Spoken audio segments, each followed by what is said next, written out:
Hey y'all, I'm Karen Mayer Cunningham, the special education boss. If you've ever felt confused, overwhelmed, or just plain frustrated at the 504 IEP table, you are in the right place. Every week, I'm breaking down the rules, the rights, and the realities of special education so you can walk into meetings informed, empowered, and ready to make real change. And whether you're a parent, a teacher, an advocate, a school-based member, or somebody who's just trying to do right by a student, this podcast gives you straight talk, real answers, and tools that you can use immediately. I'm not here to play politics. I'm not here to play sides. I'm here to train people who sit at the table and teach you how to follow the law, ask the right questions, and protect the rights of students. So go ahead and hit subscribe, share this with a friend, and you know what? Meet me back here every single week. We're not just talking about change. We're making it. Because when you know better, you do better. And when we get it right for the child, we get it right for everybody. Hey, welcome back, you guys. If we haven't met before, I'm Karen Mayer Cunningham, special education boss, training everyone that sits at the 504 IEP table to navigate and negotiate successful student outcomes. Welcome to the show. First things first, we want to let you know that the EPIC IEP, a powerful playbook for parents, educators, and advocates that I have coming out in a few months, is ready for pre-order. So go to Amazon, order your copy of the EPIC IEP, order one for a friend that needs it. It's an amazing resource. It's my life's work. And then after you order it on Amazon, come back to the epic-iep.com, put in your information, and we will open up some bonuses for you, $500 worth of free bonuses for everyone that pre-orders before January. So get it for a friend, get it for admin, get it for everybody that's impacted by serving kiddos in public school with disabilities. We're excited to get this resource in your hand. So today's topic is one that we hear a lot, and emails that we get a lot. Parents who have a child with a medical eligibility and wondering why the school doesn't recognize it, do something about it, or provide services around it. So let's kind of unpack that a little bit. So special education is a federal law that began December 2nd, 1975.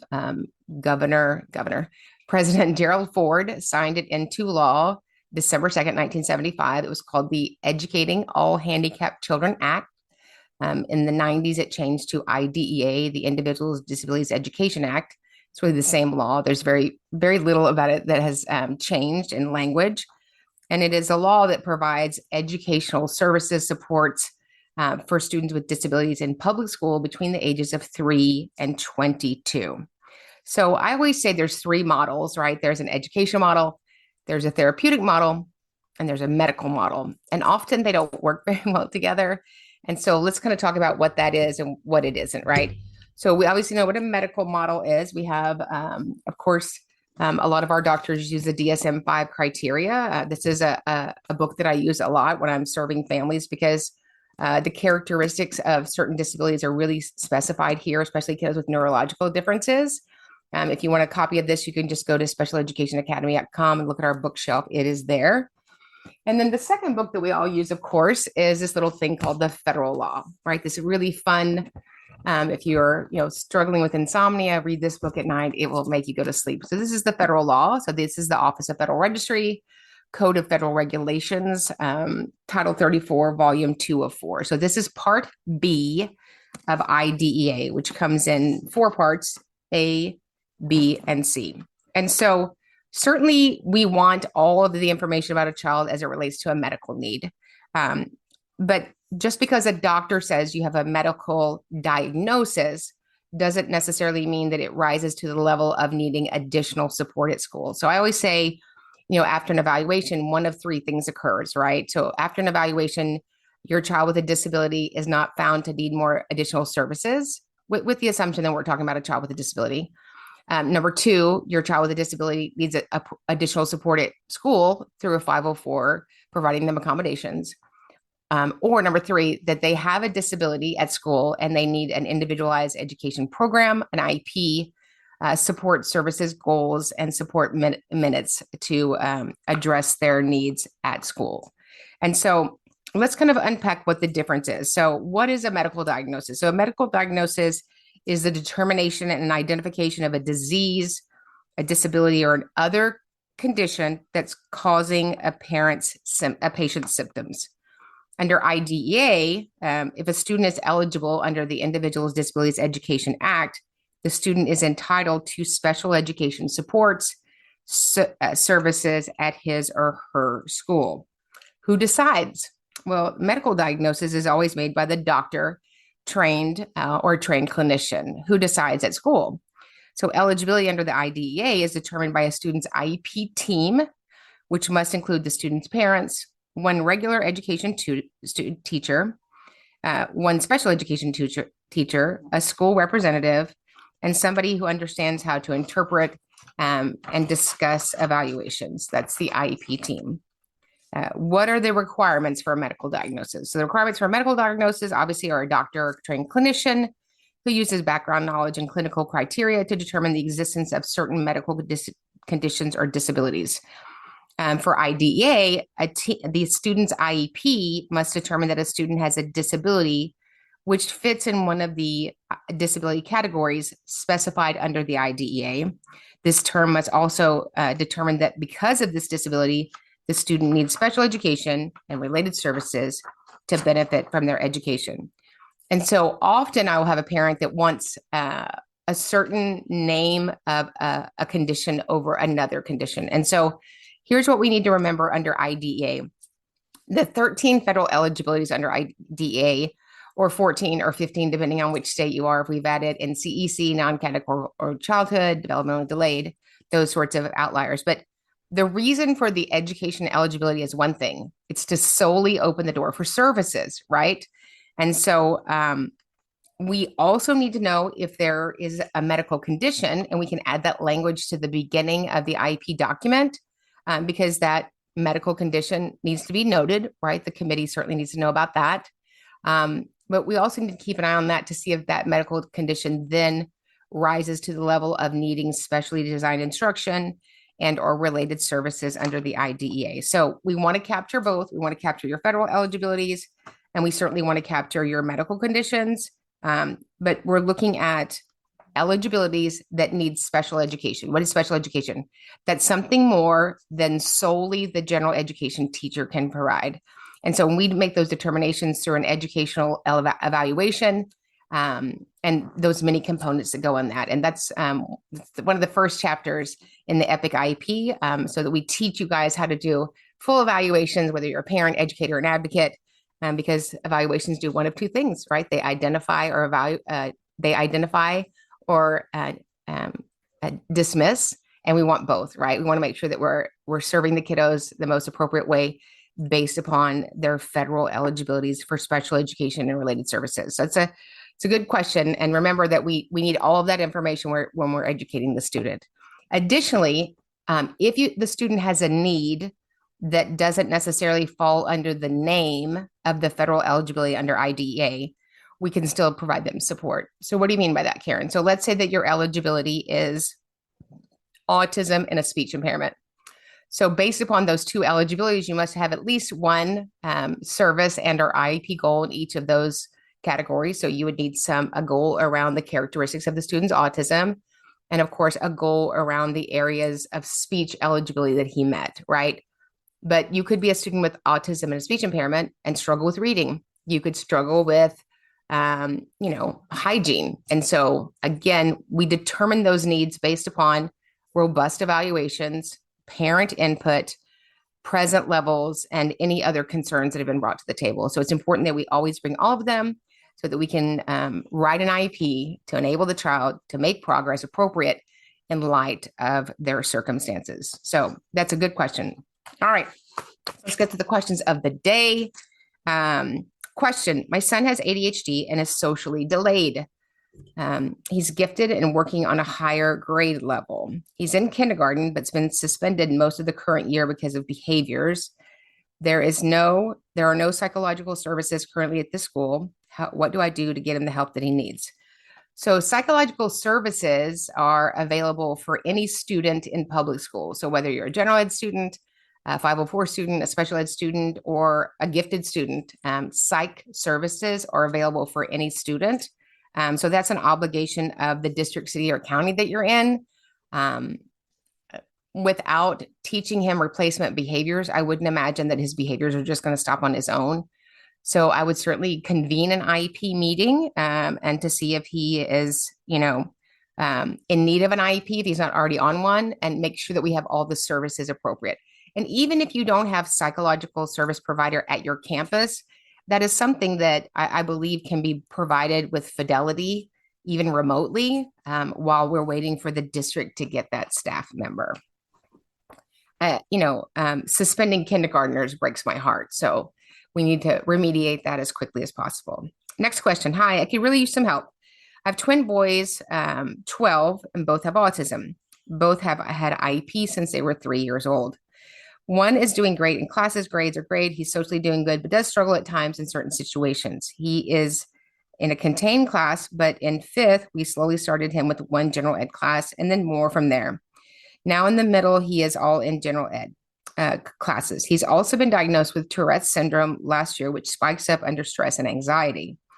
It then goes back down. It ebbs and flows. He still needs some accommodations like being able to move around and use his fidgets. Today we had an eligibility meeting, and I was told based on his review, he no longer needs an IEP, and so a 504 was brought up. I expressed I still had concerns about his needs being met, and they said, yes, but he's very smart, but I still worry about his autism needs. They said if I get paperwork from the neurologist, we can move forward with the 504 plan. They seemed rather persistent on not having the IEP and moving him to a 504. We're in Georgia. Should I be concerned? He no longer gets any therapies like speech therapy at school either. But OT, we still have out of school. I'm kind of lost on a 504 since our world has been all about IEPs his whole life. I'd really love your input. Thank you. So he has an identified disability, autism.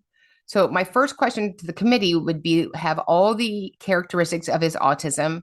They no longer present at school and they no longer impact his access to the general education curriculum. Number two, you have a diagnosis of Tourette's, and Tourette's is an OHI, an other health impairment under IDEA. And Tourette's is an acute disability, which is medical in nature and expected to impact the individual for a lifetime and may be treated with medicine. So Tourette's, I would argue, definitely needs an IEP.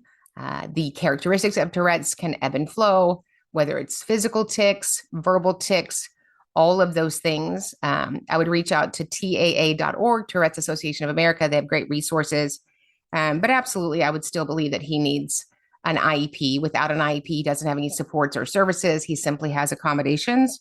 I'd be hard pressed to find a child with autism and a speech delay and Tourette's not needing some specially designed instruction.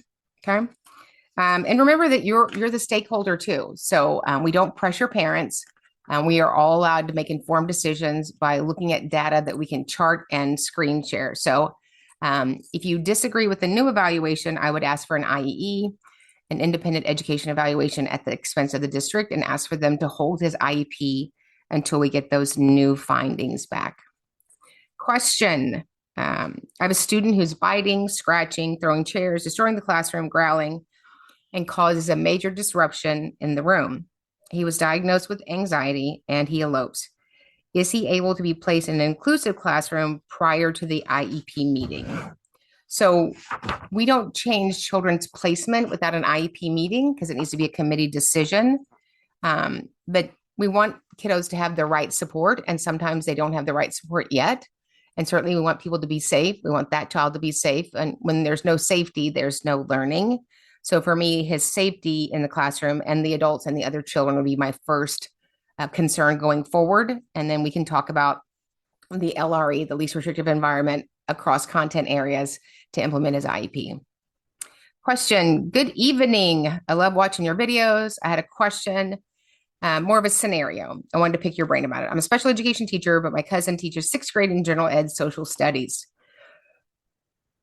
Both of us teach in the same school system in Georgia. In one of the classes, she has 31 students, 13 being inclusion students on an IEP.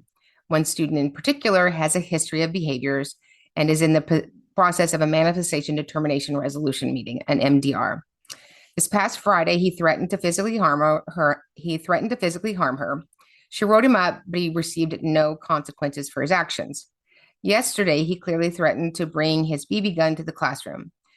My cousin spoke with admin immediately, and she was instructed to write him up. She got to work this morning.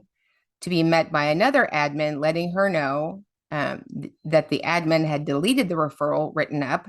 And my cousin asked to give and was asked, they asked my cousin to give the student, quote unquote, grace because he's not on his medication. According to admin, the student had bucked up and become violent enough to scare his mother to the point where she was scared to try to give him his medicine. What would you suggest my cousin do? I'm honestly worried about her and the students in her classroom safety. I hope to hear from you. So again, safety is primacy. It trumps everything in a classroom setting. I would be concerned that I worked for somebody and they destroyed my legal and required input when there's a behavior incident.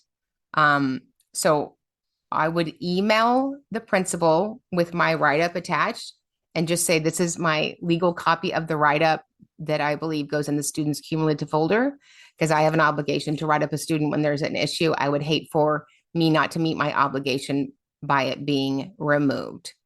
Number two, the why of the behavior doesn't really matter. What do I mean by that? The why of the behavior doesn't mean whether it's medicine or this is a one-time thing. It impacts everybody, right? And so we certainly don't wait till something unrecoverable occurs. And so I would, in writing, reach out to leadership, the principal, and say, currently this student's behavioral needs causes an unsafe environment in the classroom for the students and myself. Please let me know how we can rectify this situation to get this student in a more appropriate setting while his disability and behaviors are worked on. But I would do that all in writing immediately. All right, question. My current quote unquote school I teach in is a private autism setting. There's not really any admin. There's no formal IEP training. How can this place even call themselves a school? It's in Southwest Florida. I've worked in public school settings most of my career, and this is by far the worst place I've ever worked. I'm the only staff member that's ever even written an IEP and even stepped foot in an actual classroom. There are only 5 teachers, and I'm the only one with a degree. Help, please. Well, first of all, thank you for what you do. Thank you for serving kiddos. I think private schools are great. They have specificity for certain kinds of kiddos, and they usually have a limited scope on serving kids with disabilities. It sounds like the school is an autism school. And if you are not a public school, you are not eligible for IDEA grant money. That's what IDEA funds are, they're grant money. And thus you're not bound by IDEA or writing or implementing an IEP or delivering a free appropriate public education. What I do find for most private schools is they try to have an education plan. But again, that's not a requirement of private schools, whether it's a behavior school, a school for cognitively delayed, a school for kids with SLDs, any of those things. And so if that's a setting that you can stay in and feel successful, then I would do that. If not, you would probably continue to be frustrated and maybe look at going back into the public school setting in Florida. Question 504. My severe HOH freshman has a 504 plan. She has straight A's, a student. She is a straight A student. She's having very difficult time with Spanish, and it's a required college course. Is American Sign Language an acceptable alternative, and could we make it required in her 504? So let's talk about foreign language, right? I don't know why we have foreign language requirements anymore in 2025. I took 2 years of Spanish in the 80s, and I couldn't, talk my way out of a parking ticket. So, but I got A's, right? I think we could probably do something better with those 2 years. I don't know, like teach you to balance a budget, or I don't know, change a tire or change your air filters. But we have 2 years of a LOT requirement, language other than English as a requirement. So most kiddos in America take Spanish. It's kind of, the first one that kiddos take. I wouldn't recommend American Sign Language for a child that has a disability because of this. One, if you have your child in Spanish, there's a probability that you could find a Spanish tutor. Number two, if you have your child in sign language, it'd be a lot harder to find a tutor in sign language. The other thing is when I have had kiddos that have participated in sign language classes, it's very hard to accommodate, much less modify, right? And so I've never taken sign language as a class. It looks very exciting, but my kiddos with disabilities that I've served over the last almost 30 years, I don't know that any of them have been successful in sign language as a second language, just because of the rate of it, the speed of it. It's really hard to accommodate. And it seems to have a lot more cognitive pull for them for acquisition of that learning. I'm not saying that your child wouldn't do good at it, but it's probably been the least successful LOAT requirement that I've had for the kiddos that I serve. Okay.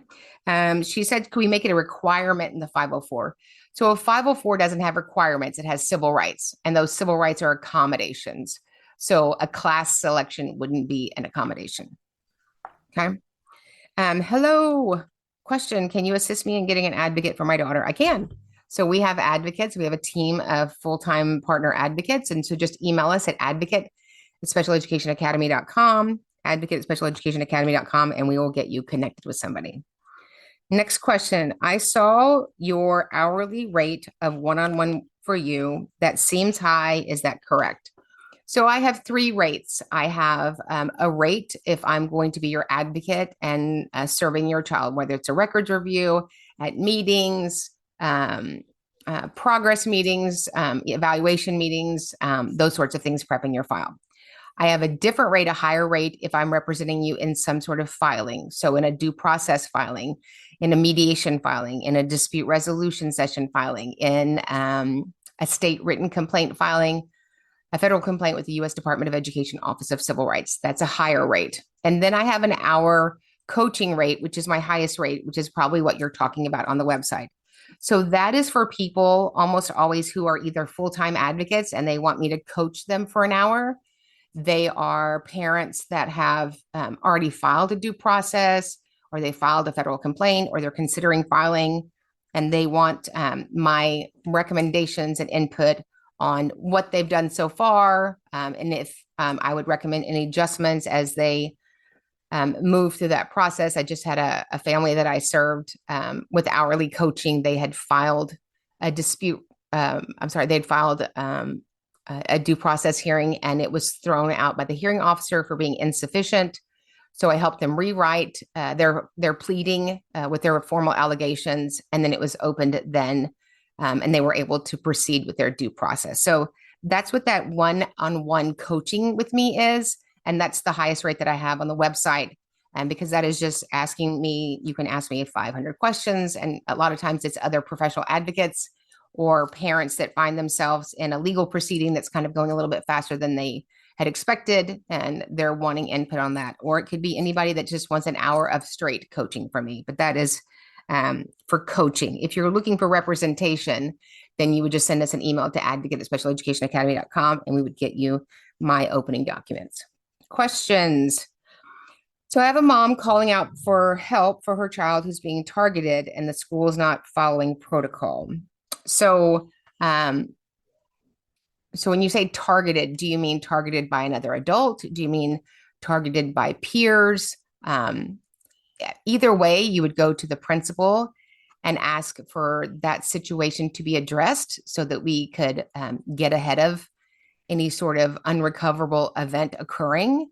If you can't get any traction from the school, then I would go up. If the child is in general ed, I would reach out to the director of education for the district.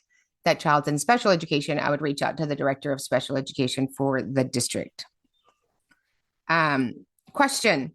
I am a first-year SLP assistant giving speech therapy services to elementary school students. As a teacher who pulls kids from a main class, is it out of line to cancel a session shortly after starting it? Reason was I needed personal moment to collect myself when those brief waves of exhaustion hit. Does it look unprofessional? So, you're a human. Everybody that works at a school is a human. If you need a moment, then you need a moment.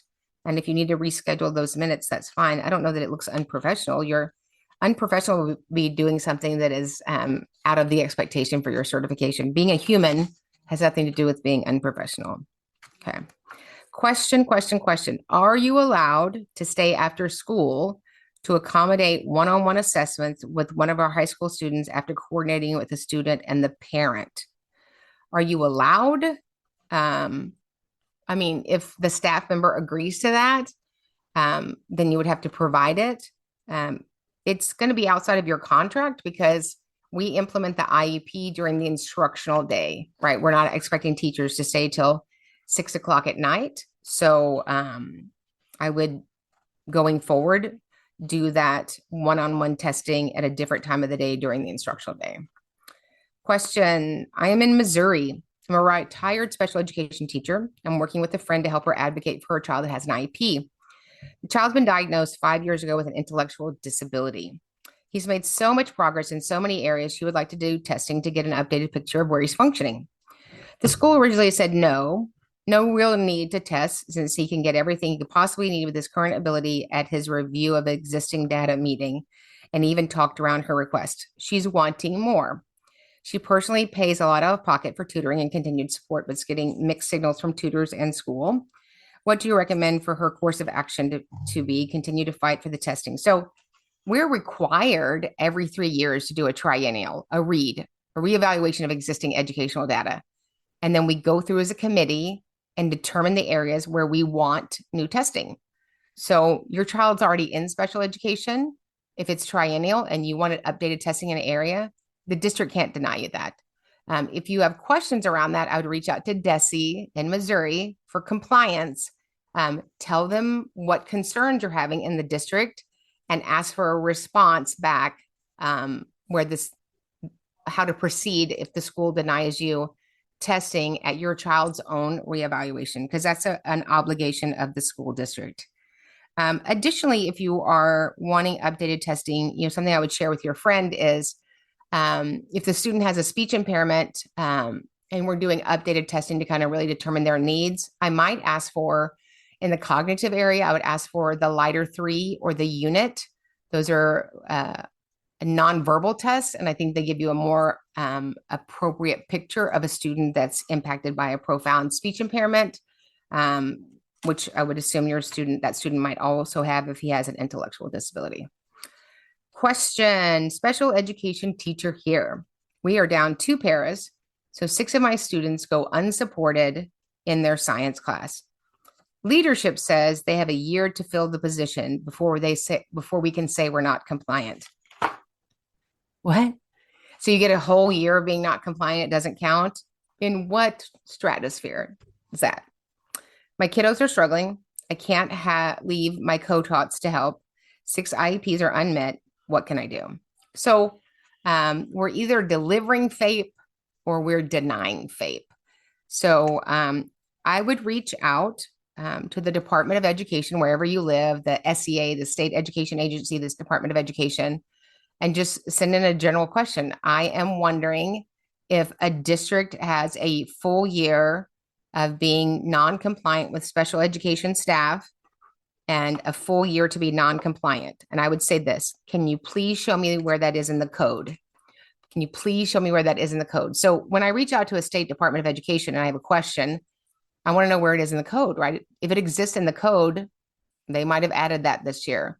But no state can reduce the benefit of IDEA. And IDEA requires that we have credentialed teachers in the roles that the job was posted for. Question, my daughter was abused by her biological mother. She was starved and is developmentally delayed because of it. She is years behind other kids socially. She gets in trouble every day. They won't put her in special ed because she can do the work. I am at a loss. She's in the 5th grade now, yet she's constantly in trouble. I need an advocate. Can you please sit in on her IEP with me? Before I adopted her, she was in the news just because she was so abused. I can't get help with the school stuff. She's just in trouble constantly. She can't go on field trips. She's had trouble with every teacher from every year from kindergarten. So we do evaluations based on educational need, not academic need, right? So there's lots of kiddos that don't have a single academic goal and they have an IEP. And so emotional needs, behavioral needs, communicative needs, social appropriateness are all educational needs. So yeah, reach out to us and we'll get you an advocate.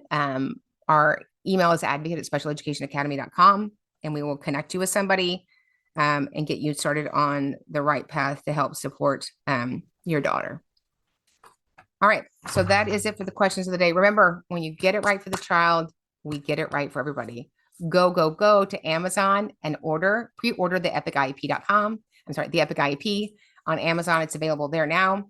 Come back to the epic-iep.com, put in your order information from Amazon, and then we will release $500 worth of bonuses for you guys for pre-ordering. We're super excited about it coming out. We want you to have this amazing resource. It's a powerful playbook for parents, educators, and advocates navigating the special education process. It is my life's work. It is the exact process and protocols that I use to represent and serve every single child that I have for the last over 25 years. So we're excited about getting this amazing resource in your hand, and we're excited about you serving kiddos at an even higher level. We'll see you guys in the next training. Hit subscribe, share this with a friend, and you know what? Meet me back here every single week. We're not just talking about change, we're making it. Because when you know better, you do better. And when we get it right for the child, we get it right for everybody.